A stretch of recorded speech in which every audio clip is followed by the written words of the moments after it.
what alumni have done for the campus in the last few years. And this probably is best a two-way session. We'll probably talk for about 15-20 minutes, give us a sense of what people have done in the past. And it's an opportunity for us to engage with him, understand a little more, and collectively to see if we can do something meaningful. Like yesterday when we went to the innovation lab, it was quite inspiring to see what a contribution from a batch could do in terms of what students can be. So, over to you, Professor. Good afternoon. It's a great lead-in. C5 was actually sponsored by our batch. So the 81 batch, when we had our silver union in 2006, and we raised 1.3 crores, which at that time was a record, and in fact was a record till the 1985 silver union batch beat the record. But they kind of cheated because 85 was actually a two batch thing, because there were some 4-year batches and some 5-year batches. So the total number of alumni was almost twice what we had. So, but yeah, I mean C5 and the way it came about was interesting, and the way that these projects are defined is usually the institute makes a pitch to the alumni and say that we have this need, can you fill it? And it worked really well at that time because Professor Idichandi, who I'm sure all of you know, was the Dean of Students at that time. And he was very concerned that there was a change in the mindset of the students. I don't know if it had started by the time when you were graduating, but they spend a lot of time in their rooms. And they don't socialize, they don't network, they mostly work on computers, they download games, they download videos, and they stay online virtually all the time after they leave classroom. And he wanted something that will kind of pull them out of their rooms and get them into a setting that they could actually work together as a team and actually do something with their hands and have a sense of accomplishment, so to speak. So he actually came and made a presentation to our batch. I was on the other side at that time.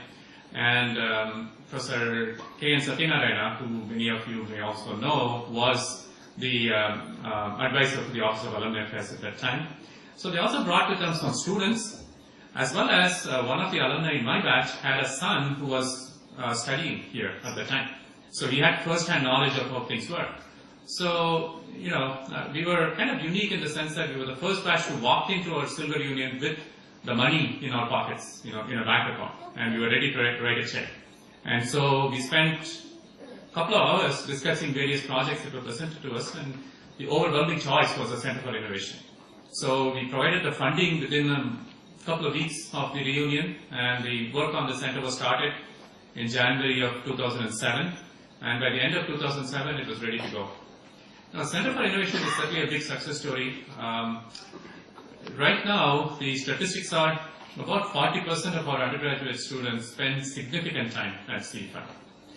And the other interesting thing is, if you look at their profile, it's not the toppers. If you look at the CGPA of the typical student who spends time in the Center for Innovation, they're not the 9.0 plus types, and they're not the 7.0 minus types. They're kind of in the 7.5 to 8.5 range, most of the students. I don't want to ask you, where you guys fit, but I'm sure we'll have a cross-section of all of them.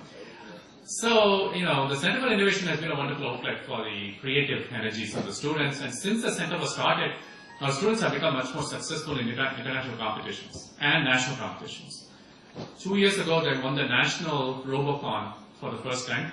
They went to the finals in Tokyo, and they did very well, and actually they lost finally to a Chinese team, which they claim had professionals in it, and it was really not run by students, all kinds of stories. But at least now they are globally competitive. And a year after that, another team won a competition on airborne surveillance, unmanned surveillance vehicle, which was so impressive that DRDO actually picked up their idea, and they actually funded a project to build a prototype, and that work is actually ongoing right now. Robotics has just had a huge blossoming ever since Center for Innovation was started. And also, the usual race cars kind of thing, F1 cars, the students are getting better and better at it all the time. Again, they're getting into a state where they are truly becoming competitive. Most recently, a team went for a robo-soccer tournament in Japan.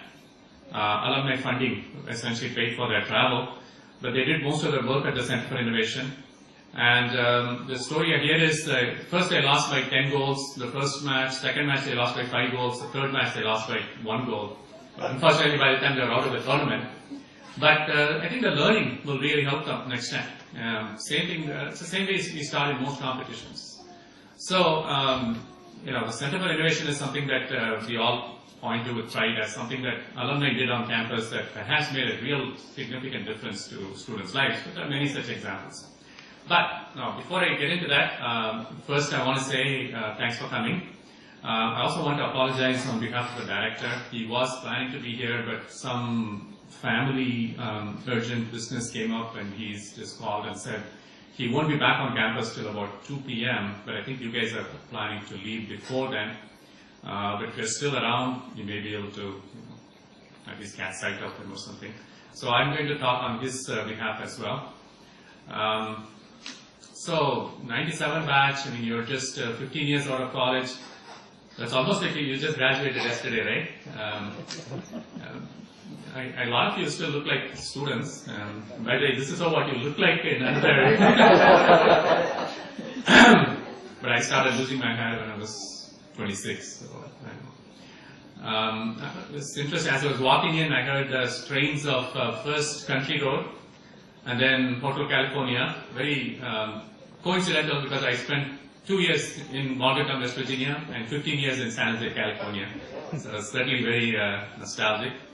So just to give you a brief history, I'm an 81 BTech from here. I did my PhD at Yale in 1986. Then I did 2 years postdoc at the Department of Energy in Morgantown, West Virginia.